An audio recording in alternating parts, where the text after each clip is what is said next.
समझने का प्रयास करना। पूरे हिंदुस्तान में पिछले 28-29 साल से डायरेक्ट सेलिंग चल रही है और हर डायरेक्ट सेलिंग कंपनी एक ही चीज बोल रही है कि ये सीधा रिटेल कस्टमर से होलसेलर, होलसेलर से सीएनएफ, यही कहानी है कि ये कस्टमर है, कस्टमर से सामान खरीदेगा रिटेल की दुकान पे, रिटेल वाला जाएगा होलसेलर पे, होलसेलर जाएगा सीएनएफ वाले के पास और सीएनएफ वाला सामान कहां से बनाता है? मैन्युफैक्चर से माल बनाता है। क्या बनाता है? मैन्युफैक्चर से माल बनाता है। अब मैन्युफैक्चर से माल बनाता है तो हर आदमी क्या कहता है? उसकी एडवर्टाइजमेंट होती है या नहीं होती है? आप किसी प्रोडक्ट को देखा, आपने कहां से देखा? टीवी पे। टीवी कौन देखता है? कस्टमर। नेटवर्क मार्केटिंग के बारे में जब भी कोई कंपनी शुरुआत करती है तो इसी पैटर्न से शुरुआत करती है। ये नेटवर्क मार्केटिंग क्या है, डायरेक्ट सेलिंग क्या है? लोग क्या बोलते हैं? ये कस्टमर है, ये रिटेलर है, ये होलसेलर है, ये सीएनएफ है, ये मैन्युफैक्चर है, ये एडवर्टाइजमेंट है, ये यहाँ पे प्रोडक्ट बना है 50 रुपए का। भाई साहब, क्या हमें 50 रुपए का मिलेगा?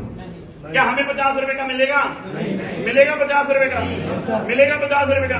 यहाँ पर प्रोडक्ट पहुंचेगा कितने का? 60 का, यहाँ 70 का, यहाँ 80 का, यहाँ 90 का, यहाँ 100 का, यहाँ 110 का, हमारे तक आते आते 120 रुपए का। होगा या नहीं होगा? Yes. होगा या नहीं होगा? यानी कि हमारा 70% पैसा कौन खा गया? ये बीच वाले लोग खा गए। ये कौन खा गए? बीच वाले लोग खा गए। फिर एक मॉडल आया 1998 में डायरेक्ट सेलिंग का। मॉडल आया डायरेक्ट सेलिंग का। डायरेक्ट सेलिंग के अंदर क्या बताया गया? ये कस्टमर है, ये क्या है? कस्टमर है और ये मैन्युफैक्चर है।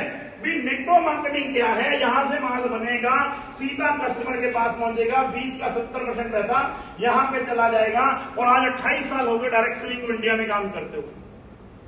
आज 28 साल हो गए इंडिया में डायरेक्ट सेलिंग को काम करते हुए। लोग आते हैं, लोग छोड़ के चले जाते हैं, लोग आते हैं, लोग छोड़ के चले जाते हैं, क्योंकि यहां पर बहुत सारी कंपनियों ने दिखाया कि ये कस्टमर और मैन्युफैक्चर का मेल है। पर लेकिन मैं चंद उन कंपनियों को बोलना चाहता हूं, सिर्फ 2, 4, 5% कंपनियां पूरे हिंदुस्तान में ये सर्विस दे पाई। बाकी सब कंपनियों ने भी इसी पैटर्न को समझा। पहले क्या? वेयर हाउस कौन खुलवाएगा? लीडर।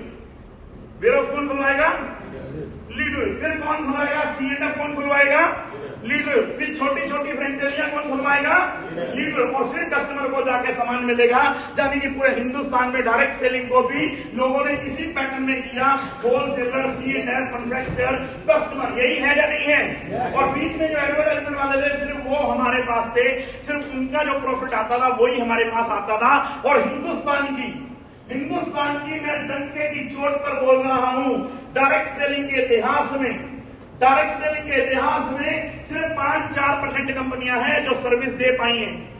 सिर्फ 5-4% कंपनियां जो लोगों को प्रोडक्ट की सर्विस दे पाई है। क्योंकि नेटवर्क मार्केटिंग के अंदर यही काम किया जाता है। ये कस्टमर है, ये छोटी दुकान खुलती है, ये डिस्ट्रिक्ट शॉपिंग खुलती है, ये वेयर हाउस खुलता है और फिर ये कंपनी होती है। यानी कि ये 3-4 लोगों को मार्जिन कौन देता है? कंपनी।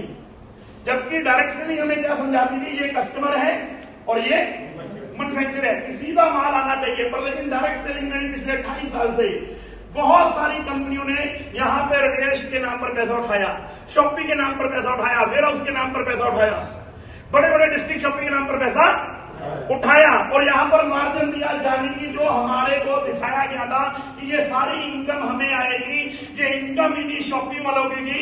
इसीलिए 28 सालों में लोगों का विश्वास डायरेक्ट सेलिंग में नहीं आया।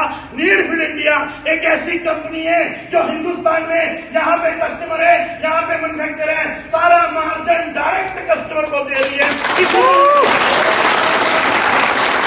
इसलिए 15 महीने में पूरे हिंदुस्तान के अंदर ये बिजनेस इतने बड़े लेवल पे चलता चला जा रहा है। पूरे हिंदुस्तान के लोगों को ये कॉन्सेप्ट समझ में आता चला जा रहा है कि अगर बहन जी वही प्रोडक्ट आपको यहाँ पे अच्छा प्रोडक्ट मिले, सीधा मैन्युफैक्चर से मिले, लिया जा सकता है? लिया जा सकता है? लिया जा सकता है? कोई चोरी चिकारी कर रहे हैं हम लोग? Thank you so much. एक पर बैठिए। Thank you so much. अब समझना, थैंक यू मैम। अब समझना ये कॉन्सेप्ट क्या है।